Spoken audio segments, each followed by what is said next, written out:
आफ्नो बुढा दुःख गर्दा गर्दा पनि बुढीहरू कति मातेरिने हुन्छ होइन। केटा मान्छे पनि त्यति छैन, केटा मान्छे धेरै पीडित छ क्या। म त केटा मान्छेकै सपोर्ट गर्छु, किनकि केटीले चाहिँ अलिकति अधिकार बढी पाएर चाहिँ केटी मातिरहेछ क्या।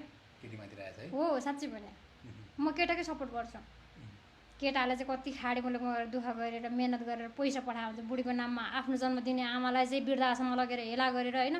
अर्काको छोरीको हातमा चाहिँ सारा जिन्दगी सुमसुमाएको छ। अनि नेपालमा त्यो विदेशबाट त्यो बुढा आउँदाखेरि न त पैसा छ न बुढी छ साथमा।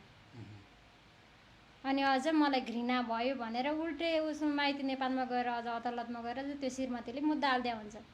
त्यही म केटाकै सपोर्ट गर्छु। तपाईँ चाहिँ त्यस्तो गर्नुहुन्न? म गर्दिनँ। बिहा गरोस् होइन, म गरोस् र त्यो भगवान्को हातमा मर्ने बाँध्ने त्यो छुट्टै छ। किनकि मेरो आमाले पनि म 2 वर्ष हुँदाखेरि मेरो बाउ बित्नु भयो, हलो जोतेर दुनियाँ दुःख गरेर पाल्नु भयो। अहिले म यहाँ यो ठाउँसम्म छु र मेरो आमालाई मैले हेर्नुपर्छ।